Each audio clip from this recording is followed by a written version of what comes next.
Assalamualaikum warahmatullahi wabarakatuh. Saya akan menjadi pembicara yang sukses ketika semuanya tidur dan mungkin saya akan ditangkap Polsek Jakarta Selatan. Saya akan sedikit bicara mengenai Indonesia 2020, bicara masa depan, representasi. Saya akan sedikit bercerita dalam waktu 5 menit. Jadi foto-foto ini, gambar-gambar ini adalah gambar-gambar yang mungkin sedikit membosankan. Saya akan bercerita tentang Dewan Perwakilan Rakyat. Sebelumnya saya akan bercerita, paparkan sedikit tentang siapa diri saya. Pada saat usia saya 22 tahun, saya membentuk sebuah organisasi tingkat nasional di sebuah partai politik. Dan partai politik itu sekarang saya sudah di rupiah, jadi saya sudah keluar dari dunia politik. Kemudian saya sempat menjadi staf khusus dari Ketua Dewan Perwakilan Rakyat RI di usia 23 tahun sampai saya usia 26 tahun. Saya akan sedikit bicara tentang harapan tentang bangsa Indonesia. Ada catatan-catatan bersejarah dalam perjalanan bangsa yang saya torehkan sedikit di slide saya, dan ini merupakan satu potret pribadi sebetulnya, karena yang merubah hidup saya adalah ketika salah satu anggota keluarga saya dibunuh, ditembak pada saat peristiwa Mei 98. Indonesia milik generasi muda dikuasai oleh dua poros Senayan dan poros Istana Merdeka. Suka atau tidak suka, mau atau tidak mau, nasib bangsa ini di tangan mereka.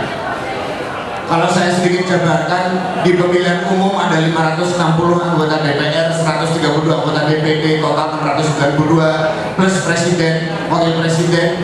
Jadi jumlah pejabat yang kita pilih langsung dari tangan kita sendiri ada 696 orang.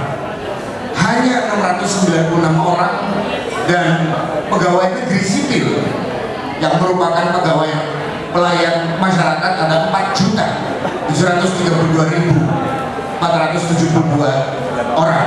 Nasib kita bergantung oleh kedua kelompok ini, yang dipilih langsung oleh kita maupun yang menjadi pegawai negeri sipil. Melayani 237 juta rakyat, bayangkan. Hanya segelintir orang yang menguasai nasib generasi muda.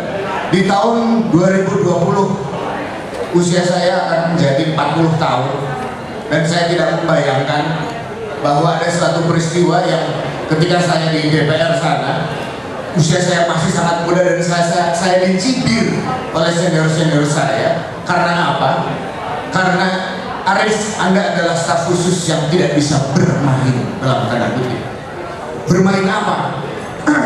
Jual beli anggaran dan jual beli pasar. Oleh karena itu, pada saat itu saya mengalami suatu proses kekecewaan yang mendalam, karena ternyata negara gua ini begini dikelola. Negara gua ini begitu transaksional, dan itu nyata. Padahal Dewan Perwakilan Rakyat kita dibangun atas proses sejarah yang panjang. Ini adalah foto-foto bangunan Dewan Perwakilan Rakyat kita saat dibangun. Aspek sejarah yang tidak akan pernah boleh kita lupa. Dan kembali lagi bahwa wujud Dewan Perwakilan Rakyat itu adalah satu-satunya lembaga negara resmi yang memiliki hubungan batin terdekat dengan rakyat. Oleh karena itu, hanya dengan DPR lah masyarakat itu langsung berhubungan dengan negara. Jadi ini adalah gambar-gambar parlemen yang lain di negara-negara lain, tempat studi banding anggota DPR kita itu. Jadi bayangkan, mereka senang sekali studi banding karena gedung-gedung DPR di negara lain itu bagus-bagus, dan gedung DPR itu memang sangat-sangat menyedihkan. Ada suatu cerita di mana seorang duta besar bicara kepada saya, Arif, tunjukkan kepada saya ingin tur DPR, saya ingin keliling museum DPR. Saya bilang, DPR mana punya museumnya? DPR nggak punya sesuatu yang bisa dibanggakan. Jadi memang kalau anggota DPR itu studi banding, ya mereka senang karena mereka melihat sesuatu yang berbeda.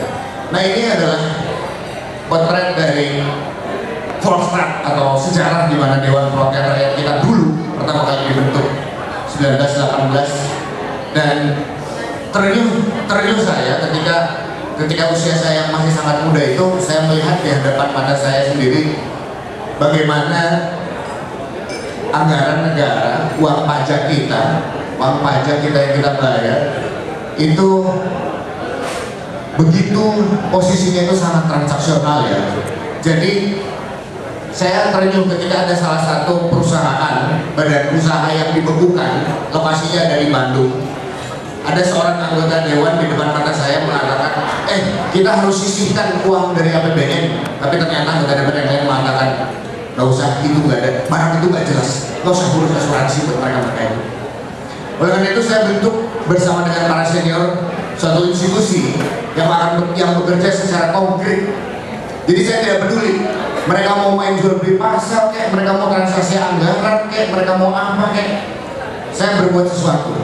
Saya bersama kawan-kawan generasi muda juga, anak muda juga, teman-teman, kita bentuk sebuah institusi dan kita masuk ke dalam. Kita bekerja sama dengan fraksi-fraksi yang ada di dalam dewan itu agar kita kepung mereka.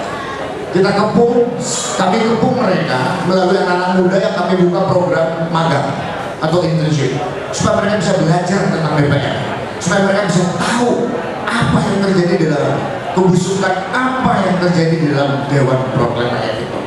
Dan suka atau tidak suka, memang itu adalah satu-satunya lembaga resmi yang kita miliki.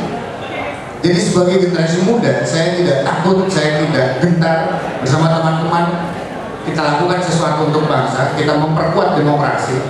Dan apa yang kita inginkan adalah tahun 2020 kita punya setidak-tidaknya, kita punya lembaga yang mewakili kita, yang mewakili kepentingan kita, yang menjamin agar uang pajak kita digunakan dengan benar.